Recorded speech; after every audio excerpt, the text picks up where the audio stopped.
Pਠਾਨਕੋਟ Bar Association the President, Senior Advocate. Capacities. It's actually in three capacities. One, as a member of the legal profession, and therefore a colleague of the member who is candidate who is fighting the election. Two, in my capacity as a member of parliament. And three, as a citizen of this country. That's how I come here. Chandigarh, of course, is my hometown. I studied here at St. John's. I first studied in Senior Model School, Chandigarh, Sector 16, then came to St. John's. And I have many fond memories. My father was a lawyer, senior advocate in Chandigarh. So I'm very, very deeply involved in whatever happens in Chandigarh. So I want the right man to be elected. I want a man who understands how Parliament runs, a man who has a vision, a man who writes on several subjects, multifarious subjects, who understands the politics of the day and deeply committed to the cause of people in the country. And therefore, I come here for him. I was also a congressman for several years, so the blood of a congressman runs through me even now. So, now, कुछ बातें मैं आपसे कहना चाहता हूँ. सबसे पहले तो मैंने आज अभी टीवी में बैठा था. वैसे अक्सर टीवी देखता नहीं हूँ, पर होटल में चले तो देखना पड़ता है. तो मेन स्ट्रीम टीवी में देख रहा था, तो वहाँ मतलब कि हमारे प्रधानमंत्री जी कन्याकुमारी में विवेकानंद रॉक मेमोरियल में ध्यान करने जा रहे थे. मतलब ध्यान करने जा रहे थे. अभी जिस शख्स को विवेक का मतलब नहीं पता, जिस शख्स को मालूम नहीं कि विवेक का मतलब क्या है, वो क्या ध्यान करेगा. मतलब कि एक फोटो आपको याद है तो केदारनाथ भी ऐसे ही गए थे, केदारनाथ भी ऐसे ही ध्यान कर रहे थे. तो अगर वो प्रायश्चित करने जा रहे हैं तो अच्छी बात है. अगर वो प्रेरणा लेने जा रहे हैं विवेकानंद की राइटिंग्स की, उनकी स्पीचेस की, तो अच्छी बात है. ये विवेक की बात है कि वो कहते हैं कि भाई जो गहने हैं, महिलाओं के जेवर हैं, वो छीने जाएंगे और उन लोगों को दिए जाएंगे जो बच्चे ज्यादा पैदा करते हैं. ये विवेक की बात है. विवेक की बात है आप कहते हो कि आपके घर से टूटियां भी उठा के ले जाएंगे कांग्रेस पार्टी. ये विवेक की बात है. ये विवेक की बात है कि आप कहने लगे कि आपका जो बैंक अकाउंट है उससे भी पैसे लेके छीन के किसी और को दे देंगे. ये विवेक की बात है. ये विवेक की बात है. वो कहते हैं कि भाई आप अगर वोट बैंक पॉलिटिक्स की गुलामी करते हो, जिहाद वोट की पॉलिटिक्स करते हो, गुलामी करते हो, तो मुझे लेके भी गुलामी करिए. ये विवेक, इसको विवेक कहते हैं. तो प्रधानमंत्री जी पहले ये तो बताइए कि आप काहे को जा रहे हो. आपने उस दिन, मैंने सुना प्रधानमंत्री जी ने कहा कि जिस दिन मैंने हिंदू मुस्लिम की बात की उस दिन मुझे प्रधानमंत्री रहना चाहिए. मतलब इतना बड़ा सच बोल दिया उन्होंने. मैं कभी सोच ही नहीं सकता था कि इतना बड़ा सच बोल देंगे. लेकिन जो भी इसका मतलब जो भी हमने देखा वो गलत देखा. मतलब कि गलती हमारी है कि हमने ऐसा देखा, क्योंकि प्रधानमंत्री ने ऐसा कहा ही नहीं. मुझे याद है जब ये सत्ता में पहली बार आए और आने से पहले बड़े भाषण देते थे, जबरदस्त भाषण, और आप लोग आकर्षित भी होते थे. आज भी आकर्षित होते हो. आपकी वजह से नहीं, आप रिपोर्टर तो ज्यादा आकर्षित नहीं होता, आपके जो ओनर्स हैं ना वो ज्यादा आकर्षित होते हैं.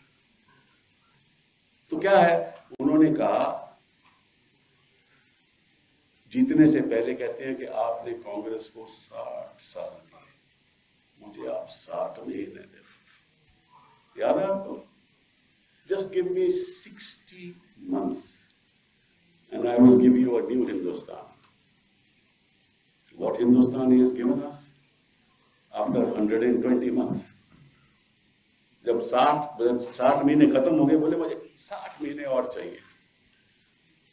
अब कहते हैं कि मुझे 247 तक मुझे राज चाहिए, तब मैं विकसित भारत बनाकर आपको दूंगा।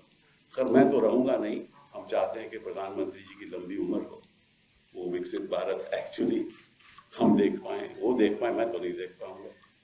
तो ये क्या, ये किस किस्म की राजनीति है? इस देश में आपको मालूम है, शायद आपको मालूम नहीं, इस देश में 1% of the people own 50% of the assets of this country, and the 60%, and the bottom 50% of the people of this country own 4.7% of the assets of this country. ये विकसित भारत है। If you talk about national income, 1% of the people have 20%, 22% of the national income, only 1%. And 50% of the people have only 13% of the national income. And what does 50% of the people mean in this country? If it's 1.4 billion people, that means 700 billion people. यानी कि 70 करोड़ लोग, 70 करोड़ लोग, और 1% have 22% of the national income. ये भारत है। महंगाई का कोई स्तर ही नहीं है। ये तो अच्छी बात है कि हम इस शहर में आया हूं जहां education is number 1, literacy is number 1 in the country. मैं उस शहर में बैठा हूं, मैं यहीं पढ़ा था। इस शहर में आया हूं जहां health is number 1 in the country. Most educated people in this country live here. And I'm sure when they go to vote on the 1st, they should remember that they are educated people and they should apply their minds and not be persuaded by the meditation of our dear Prime Minister in the Vivekananda Rock Memorial. आप अगर हिंदुस्तान की पिछले 10 साल की history अगर आप लिखने लगोगे तो आपको मालूम नहीं होगा कि हम लिखें क्या। इन्होंने सारी संस्थाएं को कैप्चर कर ली, जुडिशरी के अलावा media capture, main stream media capture. Election commission has become a reception commission. बोले जो आप कहोगे हम करेंगे। So election commission is also captured. Schedule तय करना हो इलेक्शन का, they decide. बीजेपी के जो भी चाहते हैं वो वैसे ही शेड्यूल होता है। प्रधानमंत्री अगर ऐसी बात करें जो which is the violation of a model code of conduct, MCC का उल्लंघन है, तो नोटिस ना तो उनको जाता है ना पार्टी को जाता है। कहते हैं कि पार्टी को नोटिस दिया, वो नोटिस भी नहीं है। उसमें ये लिखा है, मेरे पास वो चिट्ठी है कि आप प्लीज अपने लोगों को, प्रेसिडेंट को बोला नड्डा साहब को, आप अपने लोगों को एडवाइस कीजिए, स्टार कैंपेनर को, कि वो मतलब कि ऐसी भाषा बोले जो कोड ऑफ कॉन्डक्ट का वायलेशन नहीं है। वो तो वैसे ही है, तो नोटिस भी नहीं देती। यही इलेक्शन कमीशन। हर मंत्रालय में आरएसएस के लोग बैठे हुए हैं। मंत्रियों को कोई हक नहीं है। हम दो मेरे दो, यही है, किसी और को कोई हक नहीं। वाइस चांसलर्स अपने लोग लगा रखे हैं, जो गवर्नर लगा रखे हैं वो जो राज्य सरकार की जो नीतियां हैं उनको आगे नहीं बढ़ने देते, बिलों को रोक लेते हैं। फटकार मिलती है फिर सुप्रीम कोर्ट से, तो गवर्नर भी अपने कैप्चर कर रखे हैं और कानून का दुरुपयोग करते हैं। जो पीएमएलए है, आपको मत मालूम है कि पीएमएलए का मतलब क्या है? असली पीएमएलए का मतलब क्या है? प्रधानमंत्री की लाल आंख। That is PMLA, not prevention of money laundering. मतलब जो आंख वो चीन को नहीं दिखा पाए वो अपने नागरिकों को दिखाते हैं तुम्हारी बात नहीं, हमारे दल में नहीं आओगे तो तुम जेल जाओगे। आपने कभी इतिहास में सुना कि जिस तरह से मतलब कि चुनी हुई सरकारों को आप तोड़ दो? अगर मैं उदाहरण लेने लगूं, अरुणाचल प्रदेश, उत्तराखंड, महाराष्ट्र, मध्य प्रदेश, कर्नाटका, कौन कौन सी सरकारें इन्होंने नहीं कराई? जो चुनी हुई। आप विश्व का आप लोकतांत्रिक इतिहास पढ़िए। In no country in the world have elected governments been thrown out in this fashion.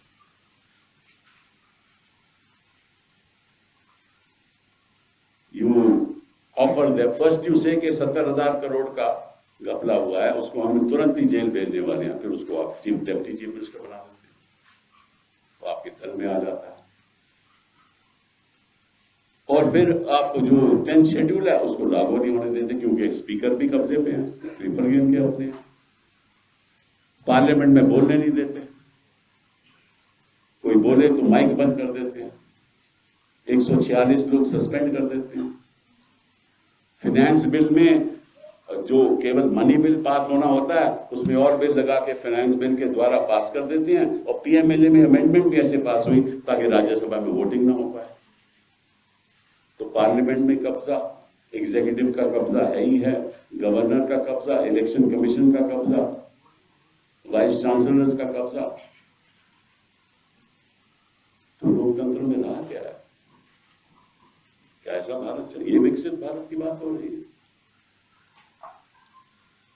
आज मैं एक नागरिक होते हुए ये बात आपको कह रहा हूं। भूल जाओ पॉलिटिक्स, भूल जाओ, आप पॉलिटिक्स भूल जाओ। आप बताओ कि आपकी जिंदगी में क्या बेहतरी आई। जहां तक एजुकेशन का सवाल है, वहां पैसा कम देते हैं। बाकी देशों में आप चले जाओ, कहीं भी चले जाओ, the expenditure on education is something between 9 to 12% of GDP. It is less than 4% here. 3.2%। स्वास्थ्य की कोई सुविधा नहीं है, कोई सुविधा नहीं है स्वास्थ्य की। और एक आम आदमी को और एक परिवार को क्या चाहिए? They want health care and they want education. अच्छा, और दुनिया आर्टिफिशियल इंटेलिजेंस अपना रही है, वो तो अपनाएगी कि उनके पास तो संख्या लोगों की है नहीं, तो naturally they don't have people to do their job, so they are moving towards artificial intelligence। कि जो जॉब आदमी नहीं कर सकता, उनके पास है ही नहीं, तो वो मशीन करेगी। हमारे पास तो आदमी ही आदमी है, महिलाएं ही महिलाएं हैं, हमारी वर्कफोर्स इतनी है। हम आर्टिफिशियल इंटेलिजेंस, आज के दिन में आपको क्या हो रहा है कि आप चले जाओ बेंगलोर में, चले जाओ हैदराबाद में, चले जाओ, वहां लोग हायर नहीं कर रहे कंपनीज, क्योंकि सब आर्टिफिशियल इंटेलिजेंस से चल रहा है, क्योंकि उनको कम्पीट करना है विश्व में। तो वहां people are not getting jobs. In fact, people are getting unemployed, even in a sector which is a very robust sector, which is 59% of the GDP of this country. The service sector is 59% of the GDP of this country. And the service sector is the one that absorbs all the educated people in this country. Right? And the agricultural sector only contributes about 16 to 18%, and the balance is by manufacturing. और manufacture ये क्या करते हैं, मैं इनसे पूछना चाहता हूँ। आपका जो मोबाइल फोन है, यहाँ मैन्युफैक्चर तो नहीं होता, यहाँ वो होता है, इसके पार्ट्स इकट्ठे किए जाते हैं, फिर एक्सपोर्ट। फिर बात करें, हमने देखो इतने मोबाइल फोन एक्सपोर्ट कर लिए, पर मैन्युफैक्चर तो होते ही ना। यहाँ तो मैन्युफैक्चर चाइनीज कंपनी या बाकी लोग कंपनी करते हैं। आपको मालूम है कि आपके टेलीकॉम सेक्टर में कोई ऐसी चीज नहीं है जो हिंदुस्तान में मैन्युफैक्चर होती है। कोई ऐसा पार्ट नहीं है जो हिंदुस्तान में मैन्युफैक्चर होता हो। टेलीकॉम सेक्टर की बात कर रहा हूं, which is doing very well because it's a service. So Samsung have they one of the biggest plants in Noida? Samsung, it is Samsung, not art manufacturing. Tata are manufacturing. No. You're mistaken. Tata iPhone के components. Component. They don't manufacture the phone, which I'm saying to you. One second, hold on. Are you a BJP man? No, I'm not. Just wait till I finish my conference. Ask me any question. You are not supposed to ask me any question while I'm saying all this. Okay? So let's be clear about it. What is this gate manufacturing story? I want to know. Which are the big things that they are manufacturing in India? All your power equipment is coming from China. All your Vivos and others are all Chinese players. What are you talking about? Your entire power sector, all the machines, everything is coming from China. So let's be clear. That's why there is unemployment between the ages of 25 to 30. The unemployment rate is 46%. And between 20 and 30, it is 29%.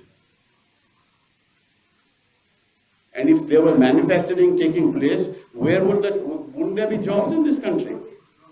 What are we talking about? What we manufacture are textiles. And we export that. Clothing, we export that. These are the kinds of things we manufacture. We manufacture some low-end equipment also. True.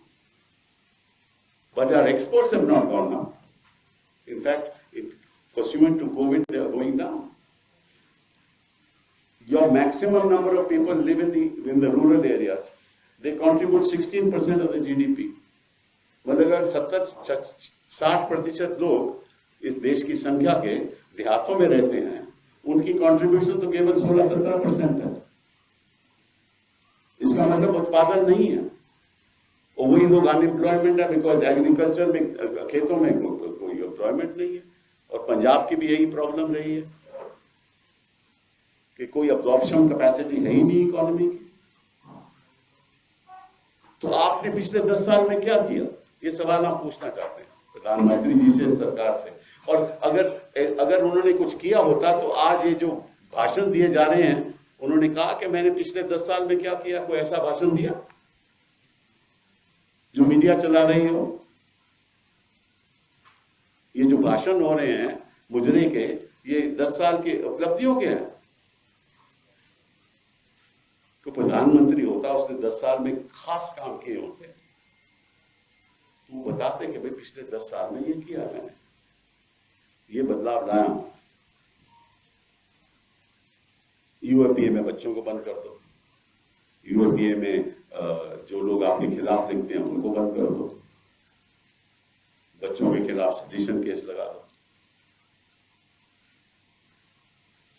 कोई आपके खिलाफ बोले तो lynching कर दो। ये विकसित भारत है। तो एक नागरिक की हैसियत से मैं आज आपके सामने आया और सोच समझ के इस जनता को ये तय करना चाहिए कि किस किस्म का हिंदुस्तान होना चाहिए। ये बहुत बड़ी चुनौती आज हमारे सामने है। अगर पिछले 10 साल में उन्होंने ये काम किए हैं तो आप सोच सकते हो कि आगे क्या हो सकता है।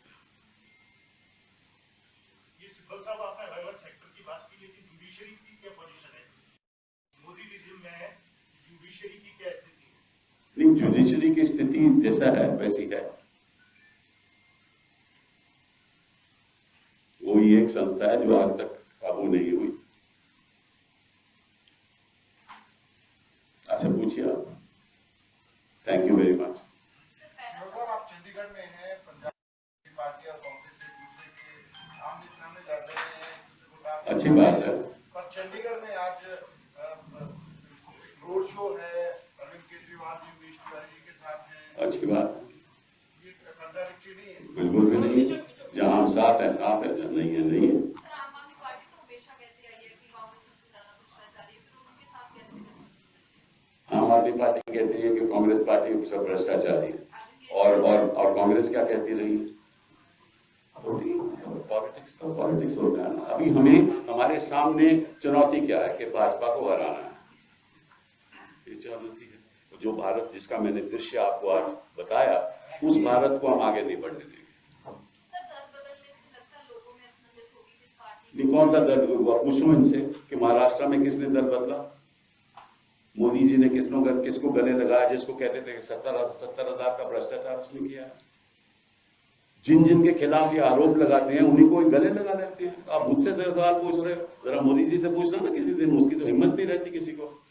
वो तो कहते हैं कि साहब आप आम कैसे खाते हो, कैसे अल्फांसो आप कैसे काट के खाते हो या चूस के खाते हो, ये तो आप सवाल पूछते हैं मीडिया के लोग। चलिए, नहीं आपने नहीं, मैं आपकी बात नहीं कर रहा, मैं तो मैं जनरली की बात कर रहा हूँ।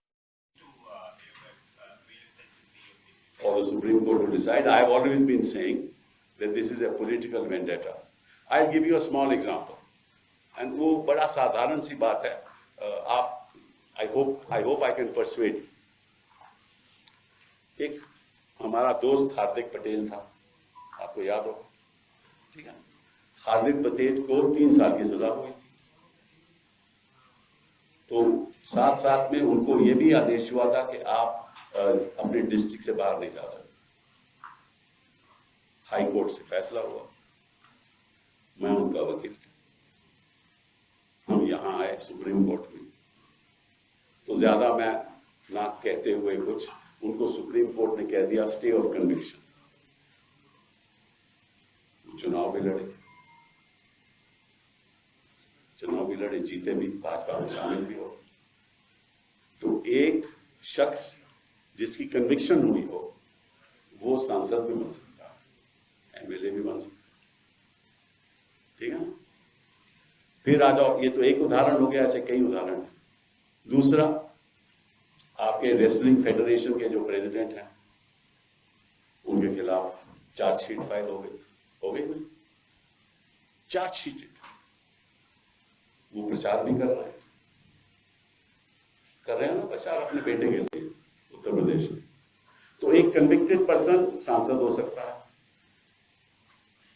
एक शख्स जिसके खिलाफ चार्जशीट है वो भी सांसद हो सकता है, प्रचार भी कर सकता है, और एक शख्स जिसके खिलाफ एलिगेशन है वो प्रचार नहीं कर सकता। केजरीवाल के खिलाफ तो केवल एलिगेशन है ना। और मैं आपसे पूछना चाहता हूं, ये कौन सा कानून हुआ?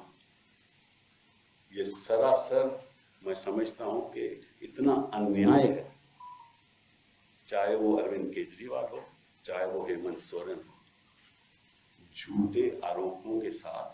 अब जैसे ही कोर्ट की डेट आती है, ये कहते हैं कि अभी हवाला में कोई व्हाट्सएप मिला, एक दिन पहले वो क्लिक कर देते हैं। ये भारत हमें नहीं चाहिए, ऐसा भारत हमें नहीं चाहिए। I hope you have now appreciated the answer that I have given you. The court should also think about this. What about the acquittal of Ram Rahim by Punjab and I don't follow the Ram Rahim story. I just have Ram in my heart. प्रधानमंत्री कह रहे हैं कि OBC reservation जो है उसको कमजोर किया है कांग्रेस ने। वो पूछना चाहता हूं मैं, ओबीसी रिजर्वेशन गुजरात में किसकी हुई है? मुस्लिम्स की हुई है ना?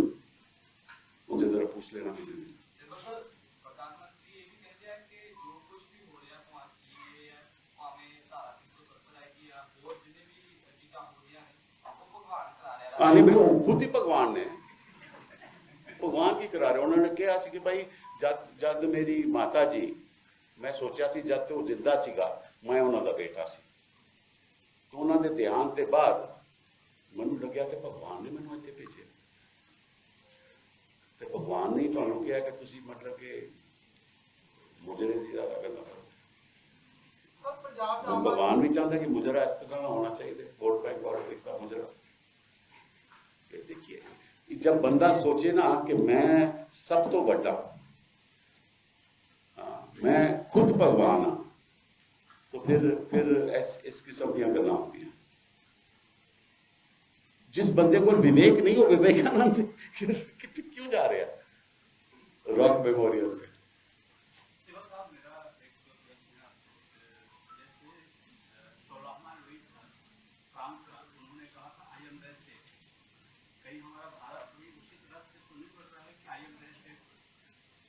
But he is already the state.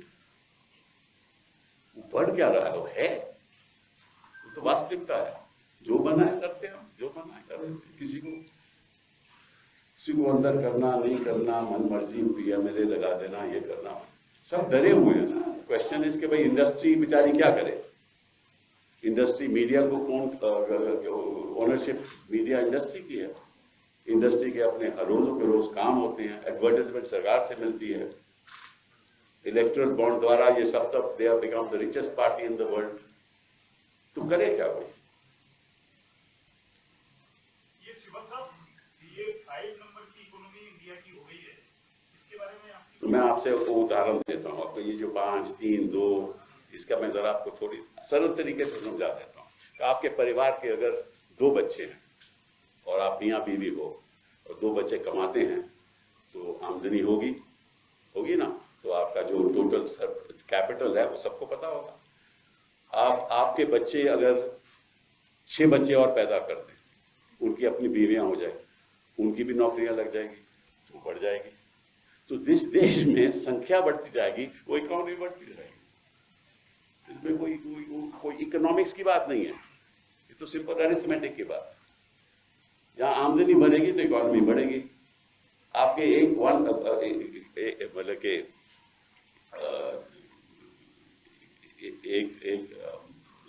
140 million people नहीं होते, सॉरी 140 करोड़ नहीं होते, तो आपकी इकोनॉमी नहीं होती, इतनी बढ़ती नहीं। जैसे यूके की इकोनॉमी है, जहां संख्या कम होगी वहां तो इकोनॉमी नहीं बढ़ेगी।